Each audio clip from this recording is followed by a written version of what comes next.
네, 이제 진짜 마지막 단원별 풀이의 마지막 단원, 다중회귀 분석의 수정 결정 계수랑 나머지 기타 사항에 대해서 배워보도록 하겠습니다. 자, 요 부분도 회귀 분석이 좀 심화 과정이기 때문에 우리 시험에는 잘 나오지는 않는다. 그래서 총 지금까지 역대 5문제 나왔다.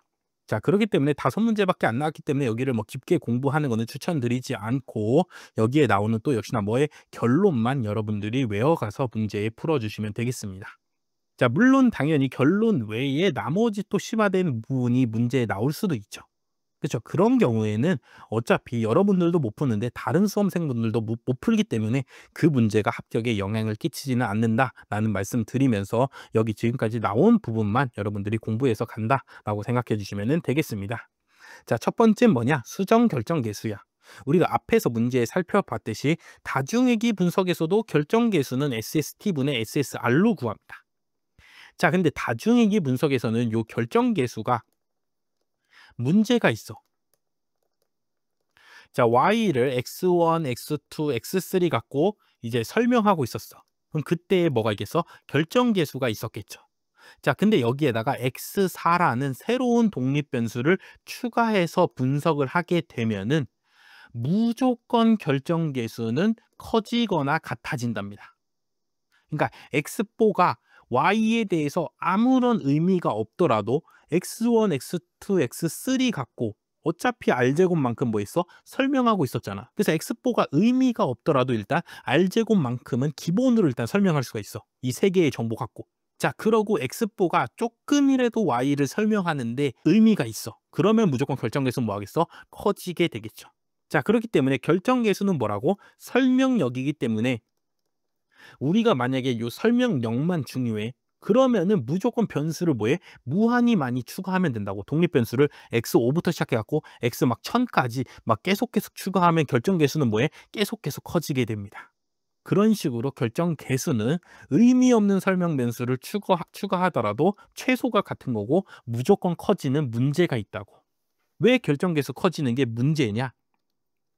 결정 계수가 커지는 건 일단 좋은 일입니다. 좋은 일인데 독립 변수가 너무 많어.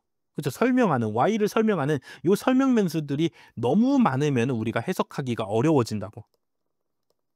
자, 모형은 우리가 만든 데이터 분석은 최대한 간단할수록 좋은 겁니다. 근데 의미 없는 거, 예를 들어 회사의 매출액인데 내가 오늘 아침 먹었냐 안 먹었냐, 어떤 일본에 사는 뭐 아니면은 뭐 미국에 사는 어떤 외국인이 아침 먹었냐 안 먹었냐라는 정보를 추가하더라도 어차피 설명력은 뭐 한다고? 늘어난다고. 이런 의미 없는 걸 넣더라도 무조건 설명력은 늘어난다고. 그러면 결국에 얘가 설명력을 늘린 거니까, 아 얘도 뭐더라 우리 독립 변수로 써야지 하면은 맨날 이 자료를 뭐해? 모으려고 또 조사를 하고 막 이러다 보면 비용이 발생하겠죠. 그리고 해석할 때도 문제야. X사가 그래서 무슨 의미가 있는 건데, 요 우리 회사 매출액에. 그렇죠. 이런 식으로 해석하는 데도 문제가 있기 때문에 독립 변수는 최대한 적을수록 좋습니다. 그렇죠. 간단할수록 좋은 거야. 회귀 분석에 있어서는. 그래서 독립 변수는 적을수록 좋은데 결정 계수는 올라갈수록 좋다 보니까 우리가 문제에 봉착하게 되는 거라고. 그래서 다중회귀 분석에서는 변수의 수를 고려한 수정 결정 계수를 사용한답니다. 이렇게 해서 내가 의미 없는 설명 변수를 추가했어. 근데 얘가 올리는 결정 계수 양이 그렇게 크지 않은 거야. 그러면은 오히려 요 수정 결정 계수는 줄어드는 결과를 보여준답니다. 다시 정리하면은 결정 계수는 설명력이기 때문에 올라갈수록 좋아. 근데 아무 변수나 추가해도 결정 계수는 올라가. 근데 이 아무 변수를 또 조사하기 위해서 문제가 발생하고 해석도 어려워지기 때문에 우리는 요 설명 변수가 적을수록 좋은 거야. 그렇죠? 이런 상충되는 문제가 발생하기 때문에 새로운 뭘 만들었다고? 수정 결정 계수라는 걸 만들었다고.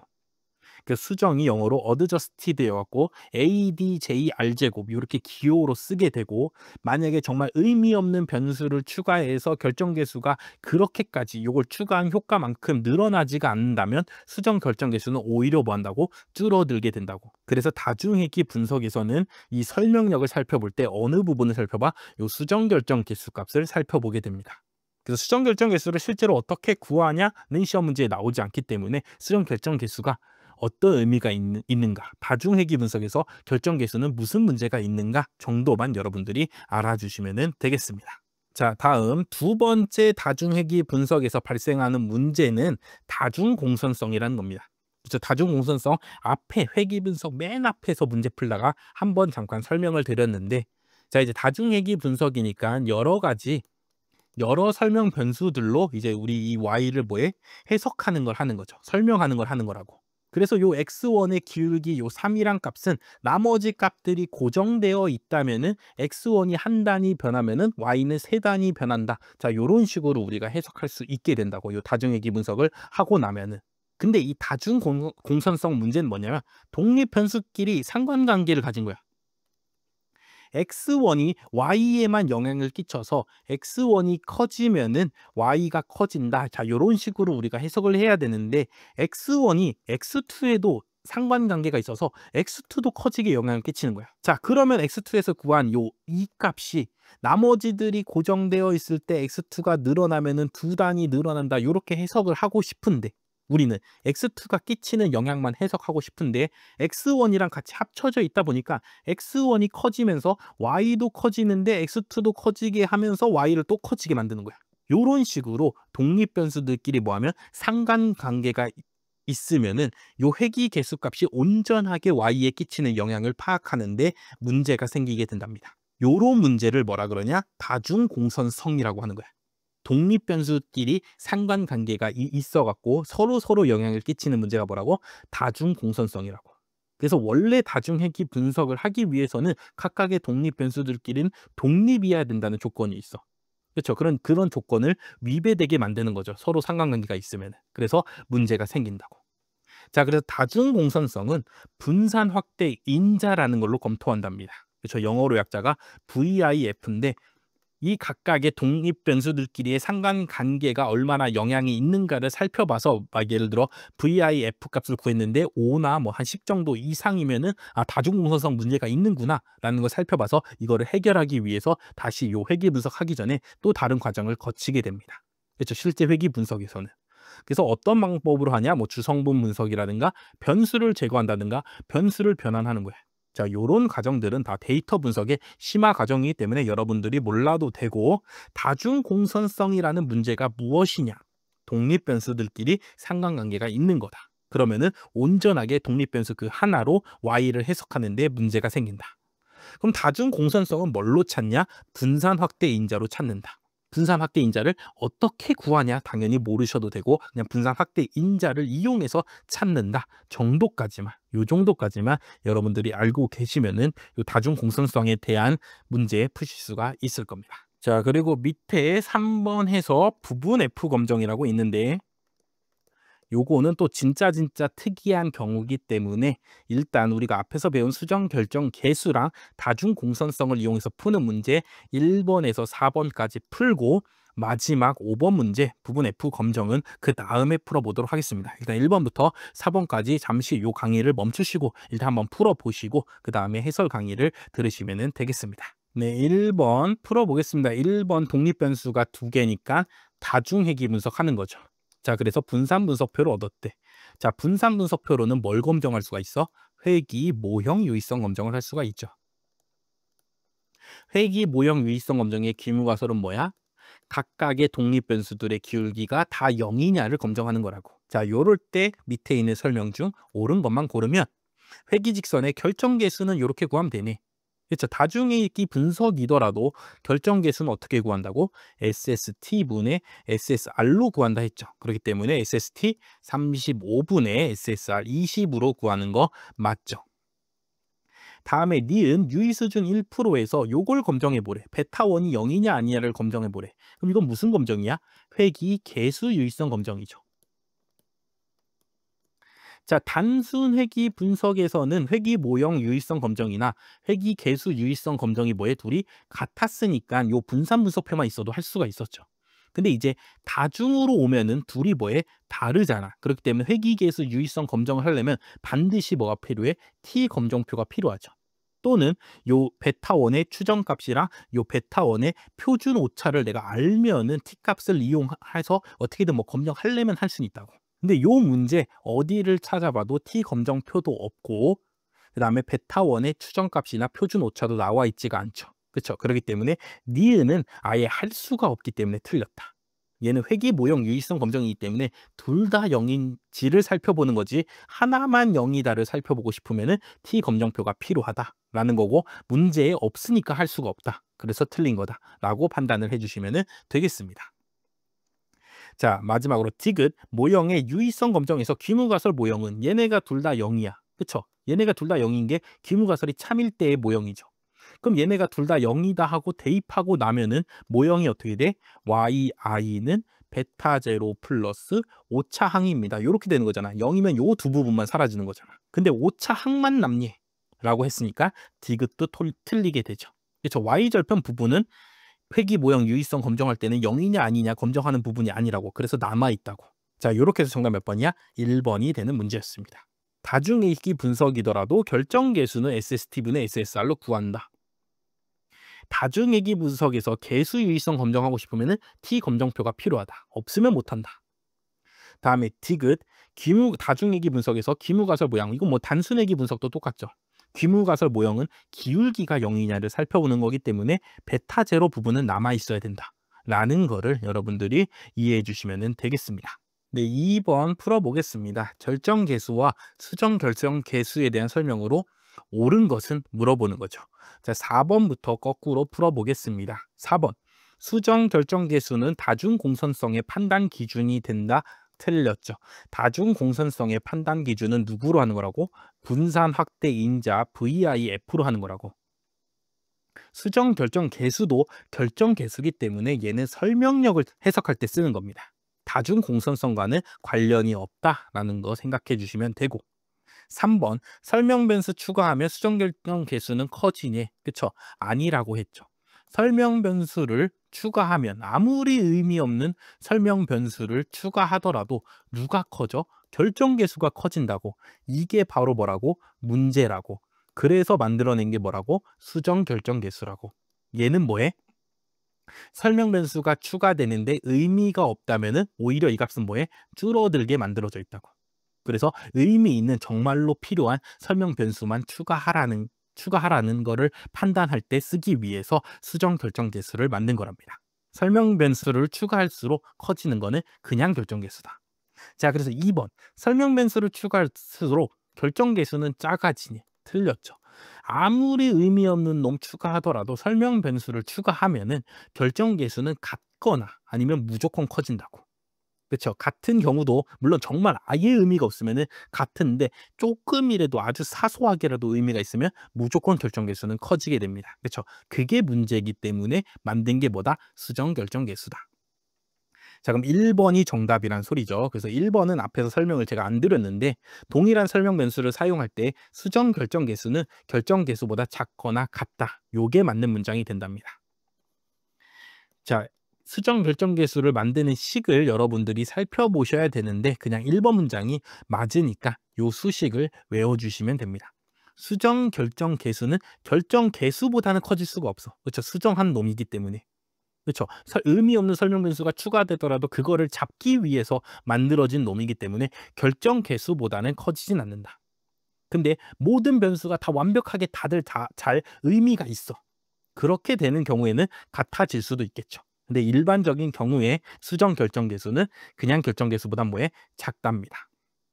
그리고 단순회귀 분석에서는 물론 둘이 같습니다. 단순회귀 분석에서는 변수가 한 개밖에 없으니까 걔가 무조건 주는 의미가 모든 의미이기 때문에 그때는 같아진답니다.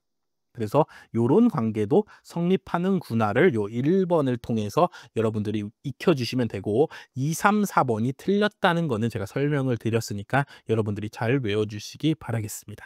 네, 3번 풀어보겠습니다. 3번 다음 설명 중 옳은 것은 단순회귀 분석에 대한 거죠. 그렇죠. 근데 요 4번 보기가 다중회귀 분석 내용이기 때문에 여기다 집어넣는데 요 위에 1, 2, 3번까지는 단순회귀 분석에 대한 내용이니까 앞에서 배운 거를 생각해 보시면 됩니다. 자, 1번 결정계수가 0이면 잔차가 0이니 결정계수는 뭐야? SST분의 SSR이잖아. 근데 이 값이 0이란 소리는 누가 0이란 소리야? 회귀 변동이 0이란 소리죠. 그렇죠? 잔차가 0이란 말 아니잖아. 그렇죠? 회귀 변동 부분. y의 추정량, y가 y 핵값이 있으면은 여기 부분이 보면 0이면 결정계수가 0일 수가 있겠죠. 그쵸? 근데 잔차는 y에서 y의 표본 평균까지의 차이 요만큼이 잔차기 때문에 여기가 0이란 소리는 아니죠. 그렇기 때문에 1번은 틀린 문장이고 결정계수가 크면 설명력이 뭐한 거야? 높아지는 거죠. 결정계수 자체가 뭐라고? 설명력이라고. 그래서 결정계수가 크면 설명력이 높은 거죠. 낮은 모형이다 했으니까 2번이 틀렸고 3번 결정계수는 상관계수를 이용해서 구할 수 있니? 구할 수 있죠. 지금 무슨 분석이니까? 단수내기 분석이니까 상관계수의 제곱이 보니까 결정계수니까 구할 수 있게 되죠. 그렇죠? 그렇기 때문에 정답 찾는 거는 매우 매우 쉬운 문제였고 만약 새로운 독립변수를 모형에 추가한다면 결정계수는 뭐 한다고? 같거나 커진다고. 아예 의미가 없으면은 같을 수도 있지만 웬만한 경우에는 다 뭐 한다고? 커진다고. 감소하는 경우는 절대 없다. 그렇죠. 그렇기 때문에 4번이 틀렸다. 그래서 정답 찾는 거는 뭐 쉽죠. 9급에 비록 나왔지만 9급에서 결정계수에 대해서 묻는 거기 때문에 결정계수의 개념을 묻는 거기 때문에 어려워 보일 수 있지만 3번이 정답인 거는 우리가 지금까지 풀어온 걸 바탕으로 생각하면 쉽게 찾을 수가 있죠. 뭐 그렇게까지 개념 문제가 어렵게 나오지 않기 때문에 여러분들이 자신감을 갖고 문제를 풀어주시면 되겠습니다. 네, 4번 풀어보겠습니다. 다음 설명 중 옳지 않은 것은 결정계수는 총변동 SST 중에 회귀변동 SR이 차지하는 비율이다. 맞죠? 그게 결정계수의 정의였잖아. 2번 결정계수의 값은 독립변수가 추가될수록 커진다? 살짝 애매하죠. 그렇죠? 커지는 건 맞는데 무슨 경우도 있다 그래서 내가 같아질 수도 있다 그랬잖아. 그렇죠? 그럼 무조건 커진다? 요거는 조금 잘못된 말이죠. 다음 3번 다중공선성은 독립변수 X랑 종속변수 간의 상관관계가 높은 경우 발생하는 거 아니죠. 다중공선성은 어떤 경우에 발생하는 문제야? 독립변수들끼리 상관관계가 있을 때 발생하는 문제죠. 근데 X랑 Y의 상관관계가 있는 경우에 발생한다라고 적었으니까 3번이 아예 틀린 말이죠. 그렇죠? 그러니까 정답이 3번이 되는 건 일단 맞고 다중공선성이 있는지 없는지는 분산 확대 인자 VIF라는 걸로 검토할 수 있다. 앞에 개념 설명에서 드렸죠. 그래서 3번은 아예 틀린 말, 2번도 틀리다면 틀리다고 할 수 있는데 3번이 너무나도 틀린 말이기 때문에 정답은 3번입니다. 일단은. 근데 만약에 이 문제를 내가 틀렸어. 그러고 만약에 이의 제기를 해. 2번도 맞는 거 2번도 틀린 거 아닌가요? 라고 여러분들이 이의 제기를 했다면은 받아들여질 수는 있는 문제입니다. 왜냐면 같은 경우는 커지는 건 아니잖아. 커진다는 무조건 올라가야지 초과돼야지 커지는 거잖아. 자, 예를 들어 원래 그냥 회귀 분석했더니 결정계수가 1인 거야. 결정계수는 1보다 더 커질 수 있어 없어? 없잖아. 그렇기 때문에 여기다가 X4라는 새로운 독립변수 추가되더라도 여전히 1인 거니까 커지는 건 아니죠. 그렇죠? 그래서 제 생각에는 2번도 틀린 문장이다. 근데 물론 앞으로 시험에는 이런 애매모호한 경우는 내지 않겠죠. 그리고 여러분들이 시험을 푸실 때는 당연히 요 4개 보기들 중에서 요거는 애매해. 그 다음에 3번이 확실히 틀렸어. 그럼 정답 몇 번 찍어야 돼? 3번 찍으셔야죠. 그렇게 푸시면 되고 만약에 내가 잘못해서 3번까지 안 읽고 2번 풀고 나왔어. 시험장에서. 근데 정답 3번이래. 그렇죠? 그때는 뭐 하면 돼? 시험 끝나고 이의 제기를 하시면 된다고. 그러면 충분히 받아들여질 수 있는 문장이다. 라고 설명을 드리면서 2번 문장도 틀렸다. 자, 요렇게 말씀을 드리면서 수정 결정 개수를 마치고 이제 남은 마지막 부분 F 검정해 보도록 하겠습니다. 네, 다시 앞에 개념으로 돌아와서 진짜 마지막 부분 F 검정 배우고 마치도록 하겠습니다. 자, 부분 F 검정은 진짜 회귀 분석에서도 더 심화 과정입니다. 그렇기 때문에 우리 시험엔 안 나오는 게 저는 맞다고 생각합니다. 비록 물론 당연히 9급은 시험 범위가 통계학, 개론이기 때문에 당연히 9급에서는 절대 안 나올 겁니다. 근데 7급은 시험 범위가 통계학이기 때문에 통계학에 있는 어떤 내용을 내더라도 시험 범위다라고 우길 수가 있어. 그렇기 때문에 이 부분 당연히 내도 상관은 없습니다. 근데 너무 어려운 내용이기 때문에 이런 것까지 굳이 내야 되냐 시험에. 그렇죠. 그런 거는 저는 의문이기 때문에 좀 안 나오는 게 맞다고 생각하는데 어쨌든 일단 한 문제 나왔죠. 언제 나왔죠? 밑에 맨 뒤에 5번 문제 살펴보면은 18년 7급에 한 문제 나온 적이 있기 때문에 알려드리도록은 하겠습니다. 근데 10년에 정말 어쩌다 한 문제 나온 거고 앞으로 나올 가능성도 별로 없기 때문에, 그리고 이 부분을 공부했다 하더라도 결국 이 검정 통계량을 외워야 돼. 근데 이게 과연 이거 지금 한번 봤다고 시험장 가서 또 떠오르겠습니까? 근데 또 요 부분이 10년에 한 번 나오는 부분 때문에 매번 통계학 공부할 때마다 이 공식을 막 외워. 그럼 너무 낭비잖아. 그쵸? 그렇기 때문에 공부 안 하는 걸 추천드린다 라고 말씀을 드리고, 나는 완벽하게 7급 통계학 시험에서 완벽히 나는 100점을 맞아야겠다 하시는 분들만 외워주시기를 바라겠습니다. 자, 부분 F 검정은, 자, 예를 들어 독립 변수가 4개야. 그러면은 요런 식으로 모형을 적을 수가 있겠죠.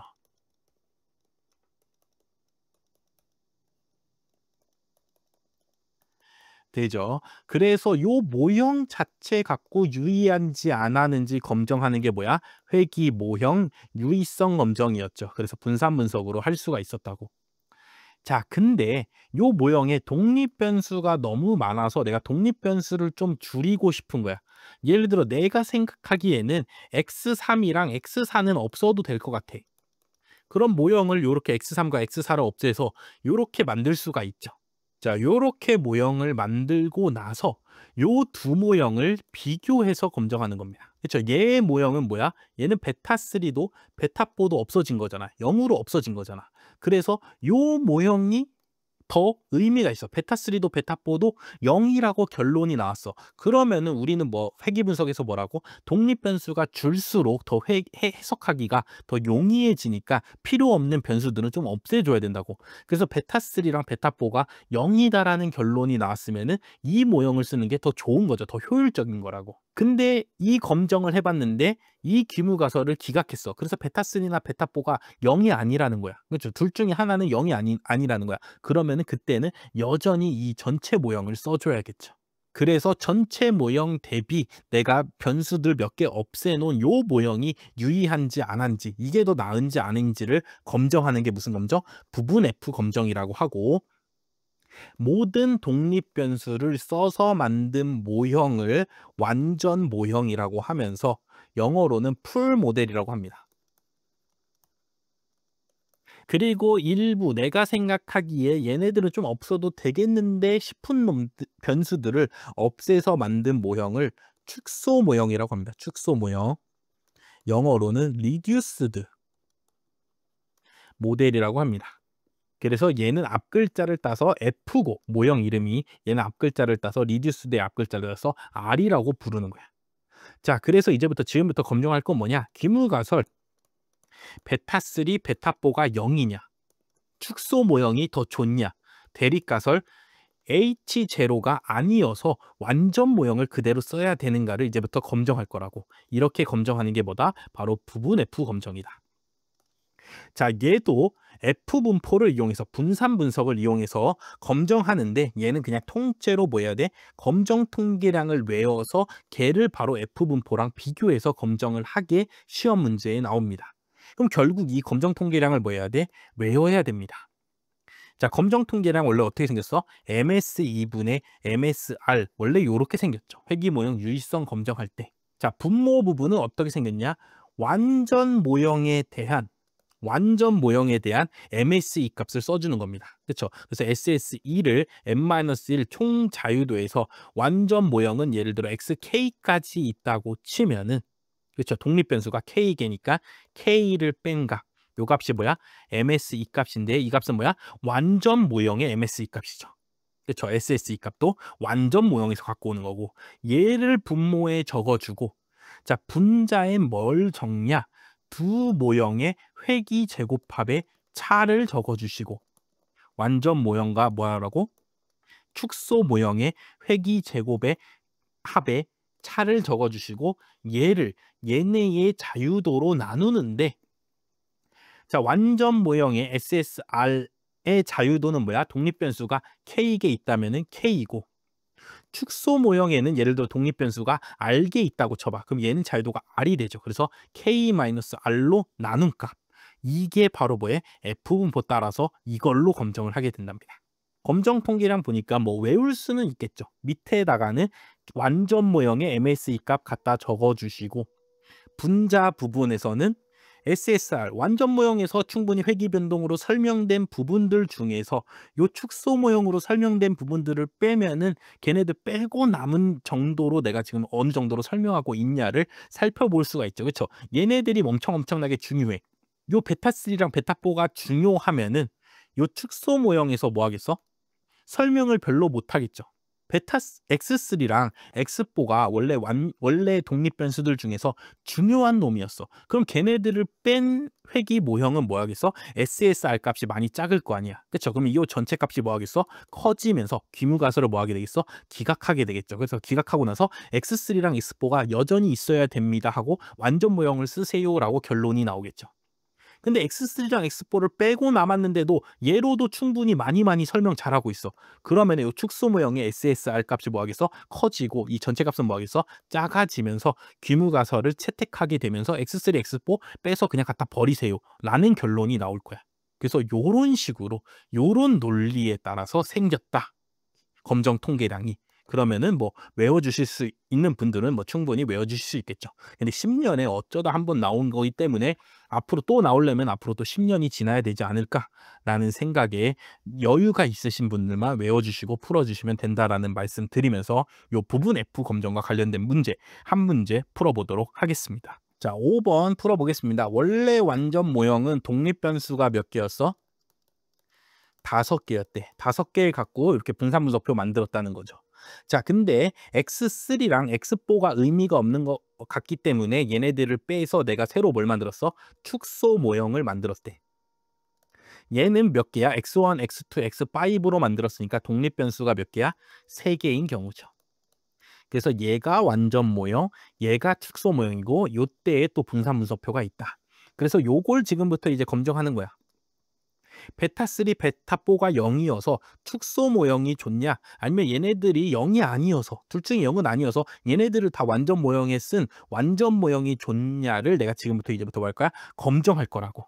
되시죠? 그럼 그때의 F값과 검증 결과를 하라니까 요때에 뭐해? F값 구하는 식을 이용해서 F값을 일단 먼저 구해줘야죠. 그래서 F값 어떻게 구하냐면은 MSE 값은 완전 모형에서 찾아주시고 여기에 MSR이 들어가야 되는데 그 값은 완전 모형의 SSR 값에서 축소 모형의 SSR 값을 빼주신 다음에 얘네 각각의 자유도도 밑에 분모에서 빼서 나눠주시면 된다라는 말이죠. 자, 그래서 먼저 MSEF 값을 요 완전 모형에서 찾아야 되니까 계산해 주면은 제 MSR 값이 50이고 자유도 몇이야? 총 독립 변수가 5개니까 5죠.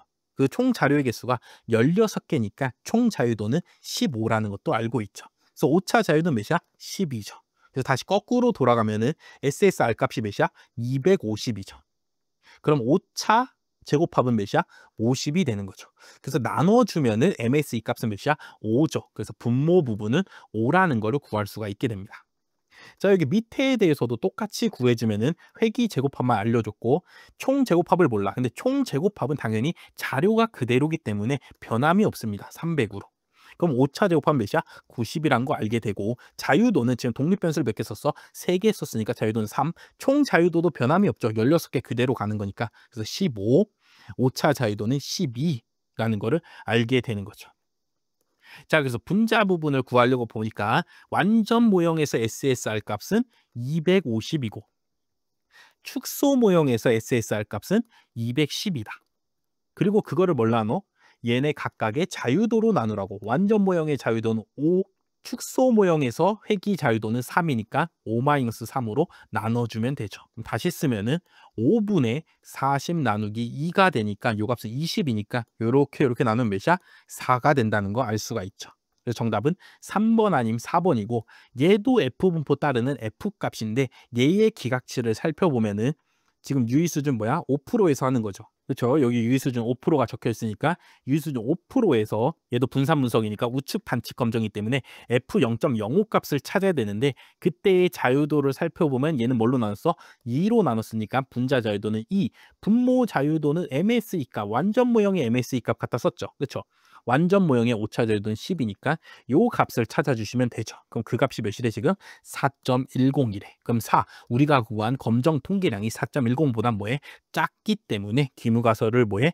기각할 수가 없게 되죠. 커야지 기각하는 건데 기각할 수 없게 된다고. 정답 몇 번? 4번이 되는 문제였습니다. 결론은 뭐 해야 돼? 요 부분 F 검정은 요 식을 외워주셔야 되죠. 그렇죠? 식만 외우면은 그 뒤에는 대입해서 푸는 거니까 문제는 어렵진 않다고. 부분 F 검정이 뭐 하는 거냐? 축소 모형이 좋냐, 완전 모형이 좋냐 하는 거라고. 그리고 그때 검정 통계량은 어떻게 구하느냐? 그 시까지만 여러분들이 방금 제가 설명드린 대로 분모 부분에는 완전 모형의 MSE 값을 쓰고 분자 모형에는 MSR 값을 써야 되는데 그 MSR 값은 뭐야? 완전 모형 대비해서 축소 모형이 얼마큼 설명해서 뺏어갔냐? 라는 부분 빼기로 들어가 준다고. 분자 부분에. 그럼 자유도도 같이 빼기해서 나눠주시면 된다고. 그렇죠. 요렇게 하면은 검정 통계량도 여러분들이 외우실 수는 있겠죠. 그렇죠. 요렇게 외워서 가서 시험 문제를 푸시면 된다고. 근데 앞으로 나올 가능성은 거의 없긴 하다고. 거의 없긴 한데 만약에 나온다면은 여러분들이 지금 방금 제가 한 말을 좀 기억해서 그 시험장에서 조금 떠올려서 좀 풀어주시면 될 것 같습니다. 네, 그래서 요렇게 좀 복잡하긴 한데 뭐 문제 자체는 잘 암기했으면은 뭐 풀 수는 있는 그런 문제였다 하면서 여기까지 해서 총 305페이지나 되는 단원별 풀이 강좌를 마치도록 하겠습니다. 정말 여기까지 들으시느라 정말 너무너무 고생하셨고 이제 완강 이후에 또 어떻게 해야 되는가, 내가 어떤 식으로 또 공부를 해나가야 되는가에 대해서 설명을 한 강의 정도 더 드리고 이 강의 총 강의 마치도록 하겠습니다.